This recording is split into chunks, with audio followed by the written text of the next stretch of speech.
तर माझा आवाज तुम्हाला पोहोचत असेल. आय थिंक्स राहुल साबळे आणि अभि, हो सर. आवाज पोहोचतोय. तुम्ही मला रिप्लाय करू शकता. हो सर, येतोय आवाज. आवाज पोहोचतोय. हो सर, हो सर. तर आपण आज या ठिकाणी या चॅप्टर मधला नेक्स्ट कंटेंट जो आहे तो कंटेंट या ठिकाणी आपण चर्चेसाठी घेणार आहोत.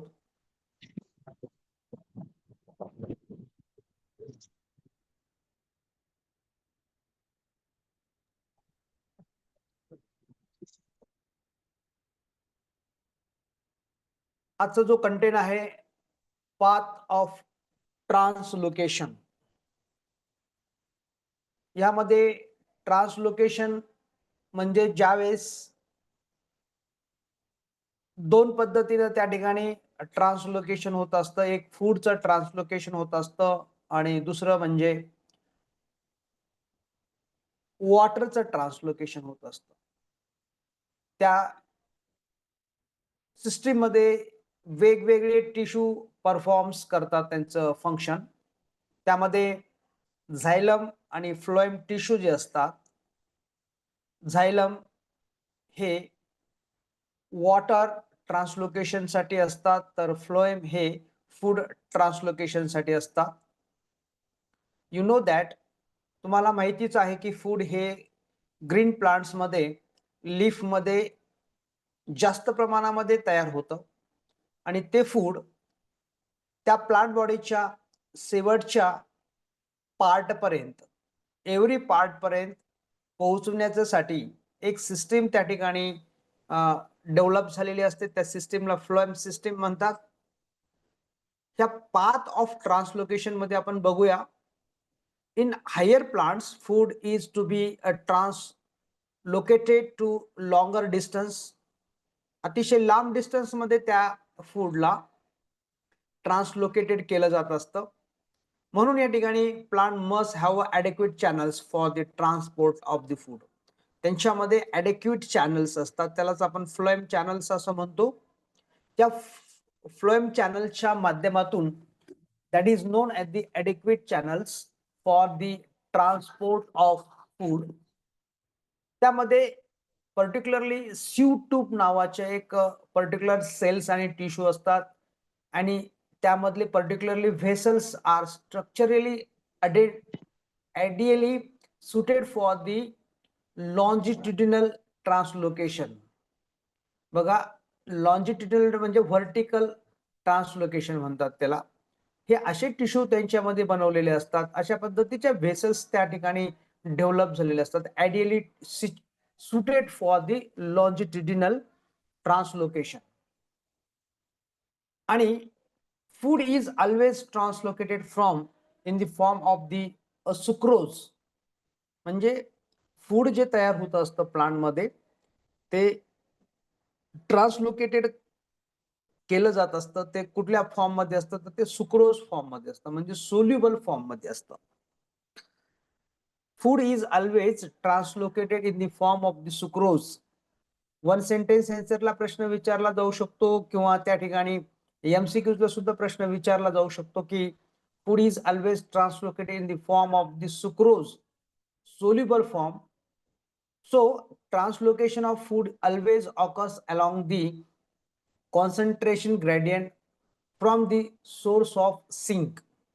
सोर्स ऑफ सिंक म्हणजे जिथं ह्याचं सिंथेसिस होतं, फूड हे तयार केले जात असतात, तिथून त्याचं कॉन्सन्ट्रेशन ग्रेडियंट हे जास्त असतं, त्याला सिंक म्हणतात. Source of food is a highly concentration gradient from source of sink. Source म्हणजे स्त्रोत म्हणतो आपण त्याला, जिथं फूड सिंथसाइज केलं जातं त्या प्लेसला सोर्स ऑफ सिंक असं म्हटलं जातं. So ringing experiment, structure and distribution of the phloem, chemical analysis of the phloem SAP and use of the isotope. काय सांगतोय? Ringing experiment. रिंगिंग एक्सपेरिमेंट काय सांगतो आपल्याला की डिस्ट्रीब्युशन ऑफ द फ्लोएम आणि chemical analysis of the phloem SAP हे जे असतात ह्यांच्यामध्ये आपण जर बघितलं तर ह्यांचं डिस्ट्रीब्युशन जे असतं त्याच्यामध्ये यूज ऑफ आयसोटोप वापरला जातो. 14C14 नावाचा जो आयसोटोप आहे तो या ठिकाणी वापरला जातो. त्याला म्हणतात that is non as the use of isotope C14 C14 clearly point out that phloem tissue is primarily responsible for flow of food in a longitudinal downward direction. याचा अर्थ असा होतो की रिंगिंग एक्सपेरिमेंट मध्ये की ज्यावेळेस यांनी क्लिअरली सांगितलं की डिस्ट्रीब्युशन ऑफ फूड जे असतं हे फ्लोएम टिश्यू कडनं केलं जात असतं. फ्लोएम टिश्यू हे रिस्पॉन्सिबल असतात. म्हणजे ह्या ठिकाणी clearly point out that phloem tissue is primarily responsible for flow of food in a longitudinal downward direction. म्हणजे डाउनवर्ड डायरेक्शन म्हणजे रूटच्या दिशेनं. त्यालाच आपण पॉझिटिव्हली जिओट्रॉफिक म्हणतो. तुम्हाला माहिती आहे की फूड हे जे तयार होत असतं ते लीफ मध्ये तयार होतं. तयार झालेलं फूड हे सुक्रोजच्या फॉर्म मध्ये म्हणजे सोल्युबल फॉर्म मध्ये ते ट्रान्सलोकेटेड केलं जात असतं. ते फ्लोएम टिश्यूच्या माध्यमातून लॉन्जिट्युडिनल त्याचं ट्रान्सलोकेशन होत असतं, डाऊनवर्ड डायरेक्शन होत असतं. ह्याला म्हणतात that is non as the ringing experiment. त्याचबरोबर horizontal translocation occurs from the phloem to pith or the phloem to cortex via the medullary rays in the stem. आपण जर बघितलं हा चॅप्टर संपल्यानंतर मी लगेचच ह्या चॅप्टर वरले आपल्याला इम्पॉर्टंट क्वेश्चन्स IMP क्वेश्चन्स आपल्याला डिस्कशन साठी घेणार आहोत. आणि हे IMP क्वेश्चन्स साठी आता इथून पुढे आज हा चॅप्टर ज्यावेळेस आपण पूर्ण बघतोय, आता उद्यापासून आपण वेगळा चॅप्टर घेणार आहोत. वेगळ्या चॅप्टरचं एक रिव्हिजन होईल त्यामध्ये, आणि रिव्हिजन झाले की लगेचच आपण इम्पॉर्टंट क्वेश्चन्स त्याच्यावर IMP क्वेश्चनच तुम्हाला देणार आहोत. ते तुम्ही नोटेड करा, आणि नोटेड केल्यानंतर किंवा तुम्हाला ते रेकॉर्डिंग फॉर्म मध्ये पण अवेलेबल असतील.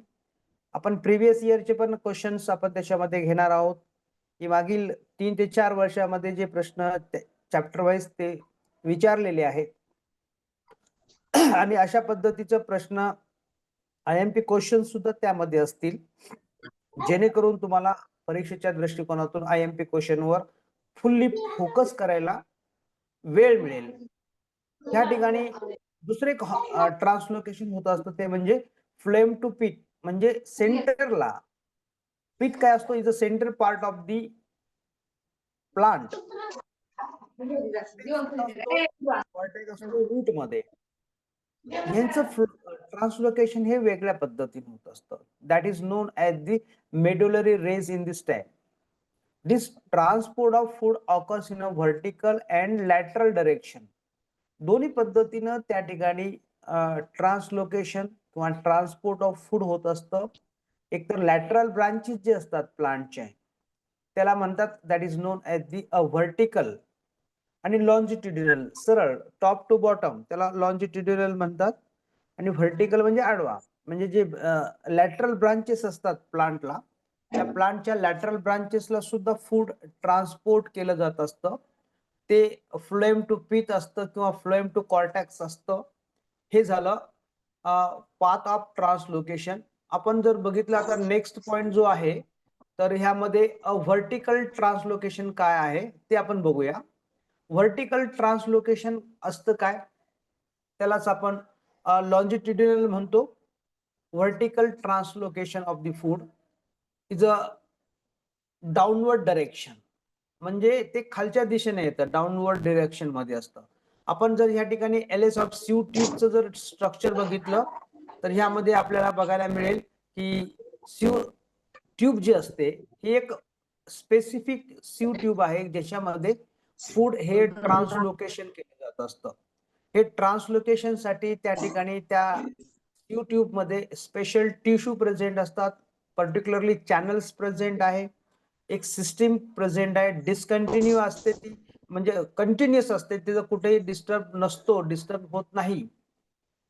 During vertical transport of the food, downward direction मध्ये आपण जर बघितलं तर डाऊनवर्ड डायरेक्शन मध्ये ते आपण बघू शकतो की ज्यावेळेस ह्या ठिकाणी फूड हे ट्रान्सलोकेटेड केलं जातं डाऊनवर्ड डायरेक्शन मध्ये फ्रॉम लीव्स टू स्टेम और रूट, आणि but initially translocation is in upward direction during a germination of seed. बघा, व्हर्टिकल ट्रान्सलोकेशन मध्ये आपण दोन पद्धतीने बघतोय. एक आहे अपवर्ड डायरेक्शन आहे सुरुवातीला ज्यावेळेस सीडचं जर्मिनेशन होत असतं, but initially translocation is in upward direction during the germination of seed, bulbils and corm. यांच्यामध्ये जर आपण बघितलं तर ह्यांच्यामध्ये म्हणजे जर्मिनेशनच्या वेळेस हे अपवर्ड डायरेक्शन मध्ये ट्रान्सलोकेशन होत असतं, कारण की त्या ठिकाणी नवीन पालवी फुटत असते, जर्मिनेशन मध्ये बीजांकुरण होत असतं, तेव्हा त्यांना ग्रोथ होण्यासाठी एनर्जीची गरज असते, फूडची गरज असते. मग त्या ठिकाणी जे सीड मध्ये इंडोस्पर्म नावाचा जो पार्ट असतो त्याच्यामध्ये स्टोअर केलेलं असतं फूड, हे फूड रेस्पिरेशन होतं, मेटाबॉलिझम होतं, आणि त्या ठिकाणी ते फूड अपवर्ड डायरेक्शन न मूव्ह होत असतं. त्याला म्हणतात that is non as the translocation in the upward direction. Upward translocation also occurs from leaves to growing point of the stem during the flower and fruit development. दुसऱ्यांदा upward translocation होत असतं की ज्यावेळेस ल्यूज हे काय करतात की ग्रोईंग पॉइंट जो असतो स्टेमचा, म्हणजे अगदी टिपचा, त्या टिपच्या भागाला ग्रोईंग पॉइंट म्हणतो, त्याला अपायकल स्टेम म्हणतात. या अपायकल स्टेमला त्या ठिकाणी फूड सप्लाय करावा लागतो during the flowering and fruit development. Fruit development किंवा त्या ठिकाणी फ्लावर डेव्हलपमेंटच्या वेळेस त्या ठिकाणी हे अपवर्ड डायरेक्शन मध्ये त्याची मुवमेंट होत असते, आणि मोस्टली हे डाऊनवर्ड डायरेक्शन मध्ये ट्रान्सलोकेशन होत असतं फूडचं. आता लॅटरल ट्रान्सलोकेशन आपण जर बघितलं, हे lateral translocation of the food occurs in the root and stem and it take place in a two ways. दोन पद्धतीने त्या ठिकाणी आपल्याला बघायला मिळेल. एक आहे दॅट इज नोन ॲज दी radial translocation. Radial translocation and tangential translocation परीक्षेत प्रश्न विचारला जाऊ शकतो. रॅडियल ट्रान्सलोकेशन म्हणजे when food is translocated from phloem to pith, त्याला म्हणतात रॅडियल ट्रान्सलोकेशन. म्हणजे फूड हे फ्लोएम मधून हे पीथ मध्ये जातं, म्हणजे सेंटरच्या भागापासून ते म्हणजे शिव ट्यूब किंवा फ्लोएम व्हेसल जे असतात त्याच्यातून मध्यभागी जातं, त्याला रॅडियल ट्रान्सलोकेशन म्हणतात. अँड टेंजेनायटल ट्रान्सलोकेशन म्हणजे काय, when food is translocated from phloem to cortex, म्हणजे ज्यावेळेस त्यांच्यामध्ये रूट मध्ये जातं, फ्लोएम मधून रूट कडे जेव्हा फूड हे ट्रान्सलोकेटेड केलं जातं तेव्हा त्या ट्रान्सलोकेशनला टेंजेनायटल ट्रान्सलोकेशन म्हणतात. म्हणजे phloem to pith is known as the radial translocation and then phloem to cortex. Cortex अशा प्रकारचे सेल असतात, फक्त ते रूट मध्ये आपल्याला आढळतात, बाकी कुठे आढळत नाही. अशा प्रकारचे रूट मध्ये असणारे कॉर्टेक्स मध्ये जेव्हा फ्लोएम कडनं फूड हे सप्लाय केलं जात असतं तेव्हा त्या प्रकारच्या ट्रान्सलोकेशनला टॅन्जेनायटल ट्रान्सलोकेशन असं म्हणतात. त्याचबरोबर transport of the food through the phloem is a bidirectional, दोन दिशेनं ते मुवमेंट होत असते किंवा त्याचं ट्रान्सलोकेशन होत असतं. एक आहे phloem SAP content mainly, phloem is अ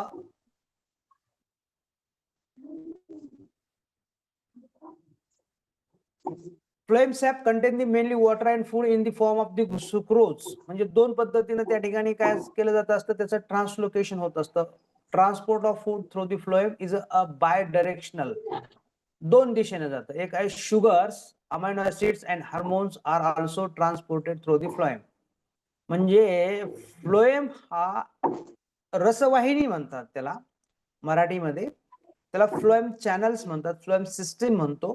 त्याच्यामधून काय काय नेलं जातं, जसं आपण जर बघितलं तर त्याच्यामध्ये phloem SAP content mainly water, त्याच्यामध्ये मेनली वॉटर असतं, and food in the form of the sucrose. आपण सुरुवातीला सांगितलं की सुक्रोज हे अशा प्रकारचं ग्लुकोज मॉलिक्यूल आहे किंवा फूड मॉलिक्यूल आहे, ते सोल्युबल फॉर्म आहे. सेकंड वन इज दी, त्याच्यामध्ये शुगरही प्रेझेंट असतो, अमायनो ऍसिडही प्रेझेंट असतो, हार्मोनही प्रेझेंट असतात, जे हार्मोन्स प्लांटच्या ग्रोथसाठी, डेव्हलपमेंटसाठी, फ्रूट फॉर्मेशनसाठी, लीफ फॉर्मेशनसाठी, त्याचबरोबर फ्लावरिंग फॉर्मेशनसाठी ते आवश्यक असणारे जे हार्मोन्स असतात, ऑक्सिन्स असेल, जिबरलिन्स असेल, सायटोकायनिन्स असेल, इथिलिन्स असतील, म्हणजे रॅपेनिंग हार्मोन्स असतील, त्याचबरोबर ग्रोथ हार्मोन्स असतील, त्याचबरोबर त्यांच्यामध्ये वेगवेगळ्या प्रकारचे जे 5 हार्मोन्स आपण सांगतोय की auxins, gibberellins, सायटोकायनिन्स, ethylene and abscisic acid, या 5 प्रकारचे जे हार्मोन्स आहेत, हे हार्मोन्स सुद्धा या फूड म्हणजे फ्लोएम मधून ते काय होतात, ट्रान्सपोर्टेड केले जात असतात. The mechanism of sugar transport through the phloem, आपण जर बघितलं हे ऍक्च्युअली काय पोझिशन आहे यामध्ये, तर आपण बघितलं mechanism of sugar transport through the phloem. Phloem मधून जेव्हा हे ट्रान्सपोर्टेड केलं जात असतं, बघा, mechanism of sugar transport through the phloem म्हणजे परीक्षेत प्रश्न विचारला जाऊ शकतो. Loading of fan and fan unloading, दोन कॉन्सेप्ट आहे. काय सांगितलं या हायपोथेसिस मध्ये, मास फ्लो हायपोथेसिस नावानं हा ओळखला जातो. Mechanism of sugar transport through the phloem, phloem मधून शुगर जेव्हा ट्रान्सपोर्ट केली जात असते, त्याच्यामध्ये एक मेकॅनिझम मांडलेला आहे. त्या ठिकाणी एक हायपोथेसिस मांडलेला आहे, सिद्धांत मांडलेला आहे.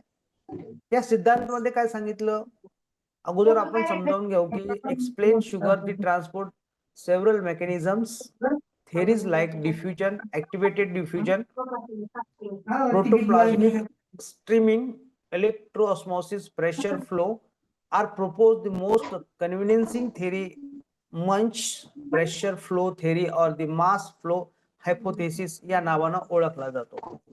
पहिला आहे त्या ठिकाणी लोडिंग ऑफ व्हेन. व्हेन म्हणजे काय की ज्या फ्लोएमच्या नसा असतात, म्हणजे चॅनल्स असतो, जेव्हा लोडिंग होतो त्यावेळेस काय होतं, at the source end photosynthetic cell synthesize the glucose. आता ज्यावेळेस प्लांटच्या लीफ मध्ये फोटोसिंथेटिक सेल जे असतात ग्लुकोज सिंथेसाइज करतात, आणि ग्लुकोज सिंथेसाइज झाल्यानंतर त्याच्यामध्ये ऑस्मोटिक कॉन्सन्ट्रेशन इज इन्क्रीज. तिथं काय होतं, ऑस्मोटिक कॉन्सन्ट्रेशन हे इन्क्रीज केलं जातं, आणि ऑस्मोटिक कॉन्सन्ट्रेशन इन्क्रीज झाल्यानंतर then endosmosis occurs. Endosmosis occur, sorry, endosmosis म्हणजे काय की हे आतमध्ये एंटर करतं. इंडो म्हणजे inside the cell. Due to endosmosis water is absorb from the surrounding cell and झायलम.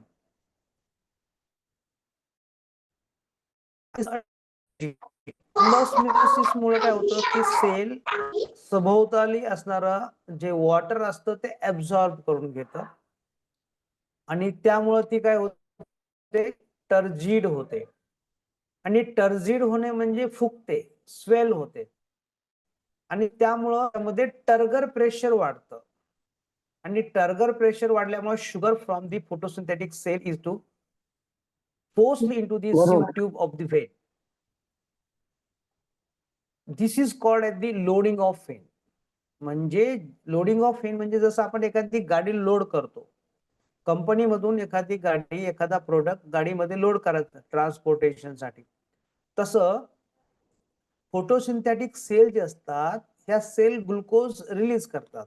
हे सोर्स ऑफ ग्लुकोज आहे. तिथून ते ग्लुकोज कुठं जातं, म्हणजे त्या सराउंडिंग वॉटर मध्ये जातं, आणि ह्या ठिकाणी इंडोऑस्मोसिसच्या माध्यमातून हे वॉटर ऍब्झॉर्ब केलं जातं सेलकडनं, आणि सेलकडनं ऍब्झॉर्ब केल्यामुळं त्या ठिकाणी काय होईल की ती सेल काय होते, टर्जिड होते, फुगते. जसं तुम्ही मेकॅनिझम आपण बघू शकतो, कोणतं मेकॅनिझम, ज्यावेळेस ब्रेड किंवा पाव तुम्ही चहामध्ये डुबवता किंवा बुडवता, तर त्या ठिकाणी काय होतं, तो त्याच्या चहा शोषून घेतो. तसं ह्या ठिकाणी सेलनं वॉटर ऍब्झॉर्ब केल्यामुळं कशी झालेली असते, टर्जिड झालेली असते. टर्जिड होणे म्हणजे स्वेल होणे. त्यामुळं त्यांच्यामधलं टर वाढतं. टर्गर वाढल्यामुळं sugar from photosynthetic cell is force into the sieve tube of the vein. म्हणून त्या ठिकाणी काय होतं की त्या ठिकाणी फोटोसिंथेटिक सेल मधून कुठे जातं, सीव ट्यूब मध्ये जातं. सीव ट्यूब कुठं असते, फ्लोएम मध्ये असते. एक special type of the vessels आहे, व्हेन आहे की जेव्हा ह्याच्यामध्ये फोटोसिंथेटिक सेल मधून शुगर कुठं लोडेड झालं, सीव ट्यूबच्या व्हेन मध्ये, vein of sieve tube. This is called at the loading of vein. ह्याला म्हणतात लोडिंग ऑफ फेन. हे लोडिंग ऑफ फेन. त्याच्यानंतर व्हेन आता शुगर कुठं लोड झालाय, सीव ट्यूबच्या सेलमध्ये. आता तिथून तेल अनलोडिंग करायचं असतो. आता अनलोडिंग करायचं म्हणजे तिथं त्याला डिलिव्हर करायचा, जिथून तो घेतलेला आहे तो घेऊन ज्या ठिकाणी त्याला पोहोचवायचंय त्या ग्लुकोजला, त्याला म्हणतात व्हेन अनलोडिंग. आता ते त्या ठिकाणी ऍट द सिंक एंड, म्हणजे जिथं त्याला पोहोचवायचं आहे त्याला सिंक एंड म्हणतो. म्हणजे रूट असेल, लॅटरल ब्रांचेस असतील, कुठलाही भाग असेल प्लांटच्या पार्टचा, किंवा रूट असतील, रूट सेल असतील. आता सिंक एंडला म्हणजे रूटला, root cell utilise the sugar and also converting the excess sugar into the starch.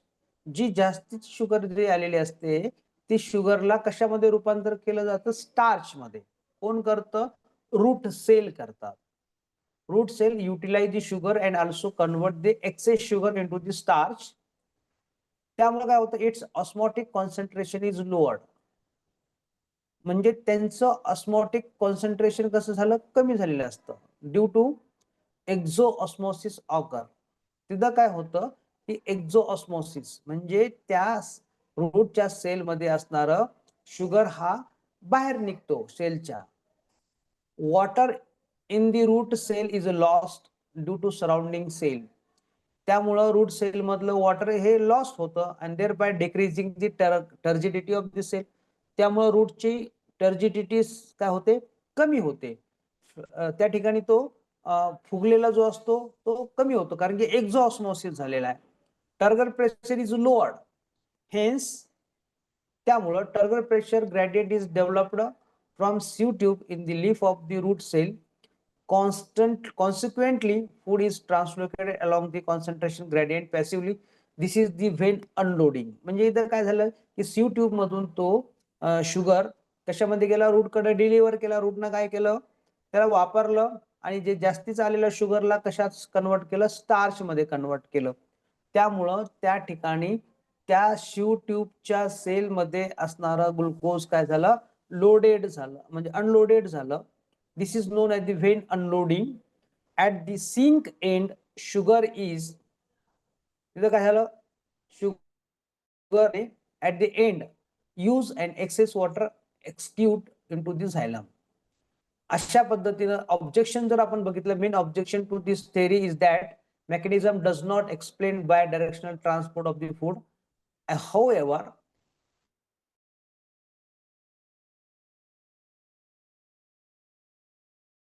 ते म्हणजे transpiration. What is mean by the transpiration, म्हणजे त्याला आपण मराठीमध्ये बाष्पीभवन म्हणतो. हे बाष्पीभवनाची जी प्रक्रिया आहे, ही बाष्पीभवनाची प्रक्रिया म्हणजेच loss of water in the form of the water vapours from the aerial parts of the plant is called as the transpiration. मराठीमध्ये तुम्ही शिकलेला आहात 8वी 9वी 10वी आणि 11वीच्या दरम्यान हा भाग पुष्कळ वेळा तुम्ही शिकलेला आहात किंवा तुम्हाला माहिती आहे की जे प्लांट मध्ये वॉटर असतं ते वॉटर अतिशय उष्णतेमुळं किंवा सूर्यप्रकाशाच्या तीव्रतेमुळं, हाय इंटेन्सिटी ऑफ लाईटमुळं प्लांट काय करतो की त्याचं जे पाणी त्याच्या बॉडीमध्ये जे पाणी असतं ते इव्हॅपोरेटेड होतं, तसं बाष्पीभवन होतं. हे बाष्पीभवन का होतं, तर त्याच्या मागचं कारण आहे की त्या ठिकाणी high intensity of light, stomata day time मध्ये ओपन असतात आणि त्यामुळं नाईट टाइमला हे क्लोज असतात. आता आपण पुढे बघणार आहोत. आता बघा या ठिकाणी हे काय आहे, स्टोमाटल ओपनिंग तुम्हाला दिसतात, या ठिकाणी स्टोमाटा आहे. आता हे स्टोमाटा जे असतात ह्या लिपच्या सरफेसला जास्त कमी असतात आणि लिपच्या सरफेसला, लोअर सरफेसला कमी असतात आणि अप्पर सरफेसला जास्त असतात. आपण बघणार आहोत या चॅप्टर मधला जो महत्वाचा कंटेंट जो आहे, मेकॅनिझम पण बघणार आहोत आपण की closing and opening of stomata कशा पद्धतीचा आहे. हा पार्ट परीक्षेला व्हेरी इम्पॉर्टंट आहे, कारण की आतापर्यंत ह्याच्यावर म्हणजे मागील 2-3 वर्षामध्ये प्रश्न नाही विचारला गेलेला आहे. यावेळेस विचारण्याची शक्यता आहे. माझं असं ऑब्झर्वेशन आहे किंवा माझं असं ठाम मत आहे किंवा माझं एक्सपेक्टेशन आहे या कंटेंटवर, की हा कंटेंट परीक्षेत जास्त प्रमाणात फोकस केला जाऊ शकतो, कारण ह्या प्रश्नामध्ये जास्त पोटेन्शियल विचारण्याचं आहे. कारण की मागील 3-4 वर्षापासून ह्याच्यावर प्रश्न विचारलेला नाहीये. आपण बघणार आहोत, तरी पण आपण ह्या ठिकाणी हा टॉपिक जो आहे आपला एकदा त्याच्यामध्ये बघूया आणि नंतर आपण तो पोटेन्शियल क्वेश्चन पण आपण बघणार आहोत, कारण की चॅप्टर सुद्धा समजणं आवश्यक आहे थोडक्यामध्ये. आणि समजल्यानंतर तुम्ही त्याच्या प्रश्नाचे उत्तर निश्चित स्वरूपाने चांगल्या पद्धतीने देऊ शकाल. त्यामध्ये आहे loss of water in the form of the water vapours. आपण बघितलं transpiration occur through the leaves, stem, flowers and fruits. म्हणजे ट्रान्सपिरेशन कुठून पण होऊ शकतं. एक आहे स्टेम, एक आहे leaves, flowers, fruits. Only 5% of the total water is absorbed by the root and is used for the cell expansion and plant growth. फक्त 5% वॉटर हे रूट कडनं ऍब्झॉर्ब केलं जात असतं. Remaining 95% of the surplus water is lost into the atmosphere through the its aerial part.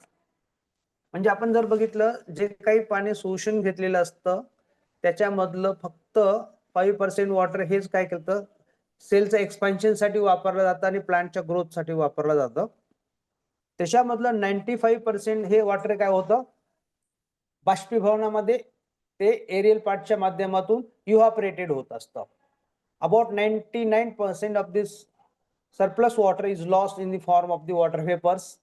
Most of the transpiration occurs through the leaves.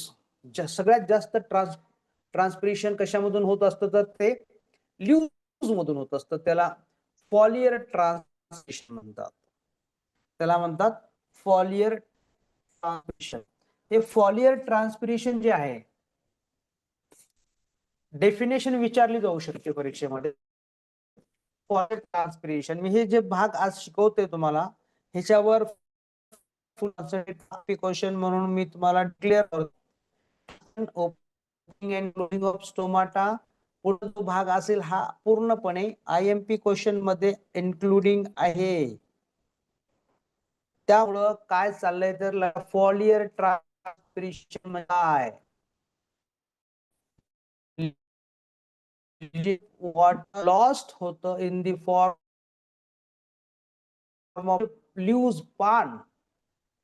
बघा, पानामधून जे बाष्पीभवन होतं त्याला म्हणतात foliar transpiration. Actually, water loss during the transpiration occur through the sites. महत्वाच्या sites आहेत त्याच्या cuticle,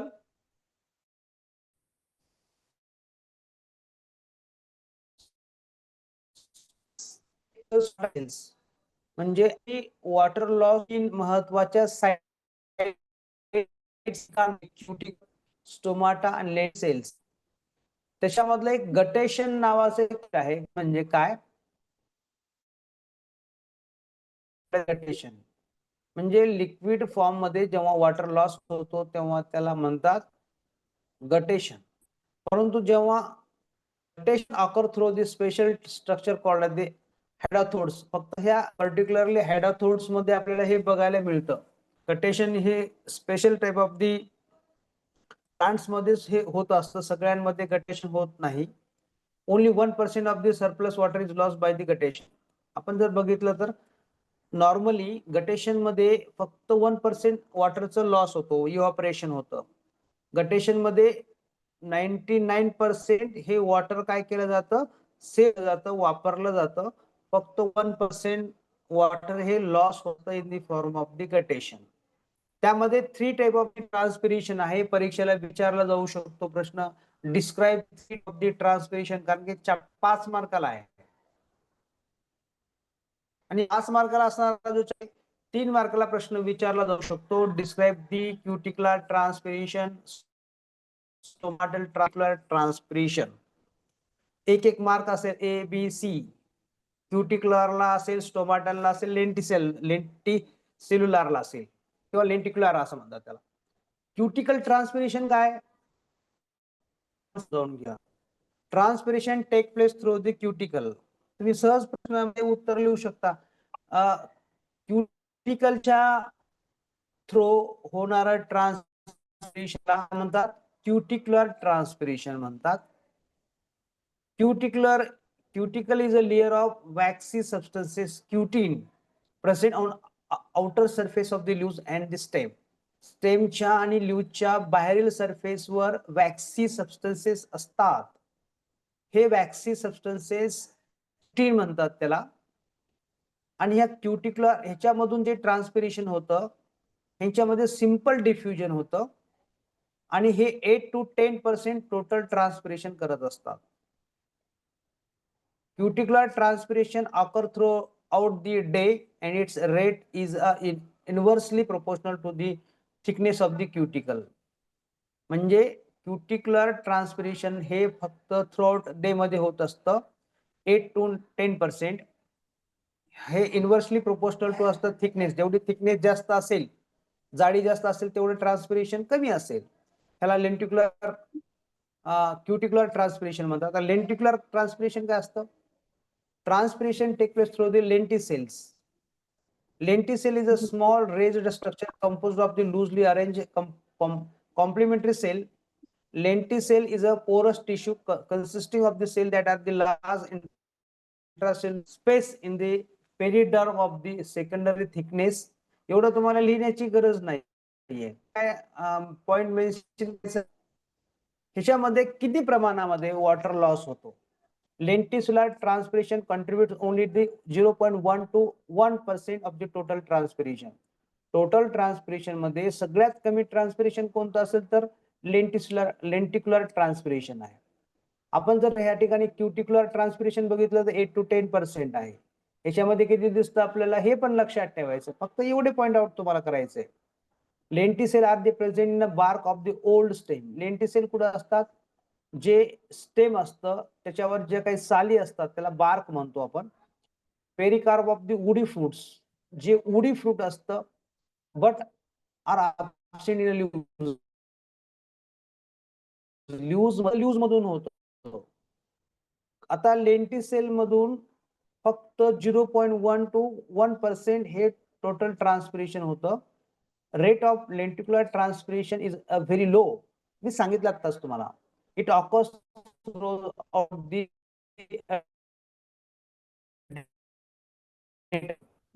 लेंटिक्युलर transpiration. आपल्याला लेंटिक्युलर ट्रान्सपिरेशन मध्ये सगळ्यात कमी ट्रान्सपिरेशन आपल्याला बघायला मिळतं. आता आपण बघतो या ठिकाणी stomatal transpiration.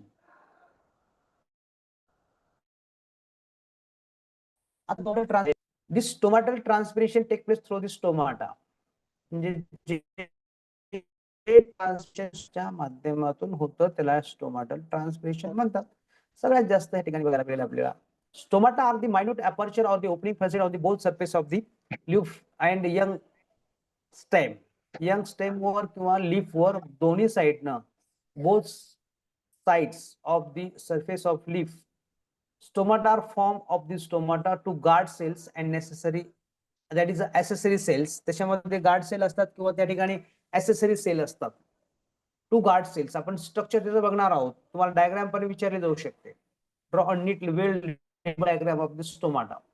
They are present epidermis of the young leaf and young stem. Epidermis वरती असतात. Leaves are generally show the greater number of the stomata on the lower surface. आपण तुम्हाला सांगितलं मी, जास्त स्टोमाटा कुठं असतात? खाली असतात. पुढं लिपच्या लोअर साईडला, अप्पर सरफेसला स्टोमाटाची संख्या कमी असते आणि लोअर सरफेसला सगळ्यात जास्त, greater number of the stomata on the lower surface. And depending upon the distribution of the stomata on leaves are categorized into the 3 types. 3 प्रकारचे त्याचे कॅटेगरीज आहेत, त्याला तुम्ही बघायची गरज नाहीये. ऍक्च्युली तुम्ही ही पण लक्षात ठेवू शकता की तुम्हाला एक्झाम्पल विचारले जाऊ शकतात की 3 टाइप ऑफ दी जे स्टोमाटा आहेत, depending of the distribution of stomata leaves are the categorise, लीव्सला कॅटेगराइज केलेलं आहे. इपिस्टोमॅटिक म्हणजे काय? ऑन अप्पर इपिडर्मिस, त्याला हायड्रोफाइट्स म्हणतो. लोटस मध्ये, कमळामध्ये अशा प्रकारचे इपिस्टोमॅटिक स्टोमाट असतात, अप्पर इपिडर्मिसला असतात. हायपोस्टोमॅटिक म्हणजे लोअर सरफेसला, लोअर एपिडर्मिसला असतात, त्याला झिरोफायटिक म्हणतो. नेरियम, निलगिरी आपण बघितलं असं, निलगिरीचे जे पानं असतात त्या एपिडर्मिसला स्टोमाटाची संख्या कशी असते? जास्त असते. हायपोस्टोमॅटिक स्टोमाटा खाली असतात. अँड एम्पिस्टोमॅटिक ऑन बोथ सरफेसेस, म्हणजे दोन्ही सरफेसेसला स्टोमाटा असतात, त्याला मिझोफाइट्स म्हणतात. Example grass and hibiscus. Grass आणि हिबिस्कस मध्ये जर आपण बघितलं, हो 1 मिनिट. आल्यावर जेवायचं का?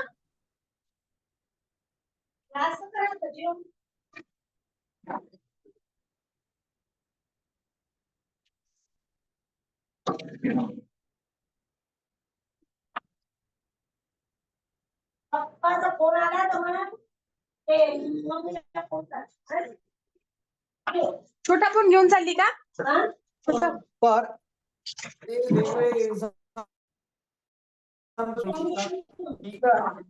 इपिस्टोमॅटिक म्हणजे काय, हायपोस्टोमॅटिक म्हणजे काय आणि इम्पिस्टोमॅटिक म्हणजे काय, त्याचे example. Transpiration occur through the only during the day time. Day time मध्येच ट्रान्सपिरेशन होतं. एक्सेप्शनल केसेस मध्ये आपण जर बघितलं, डेझर्ट प्लांट जे असतात, ते डेझर्ट प्लांट मध्ये मात्र नाईट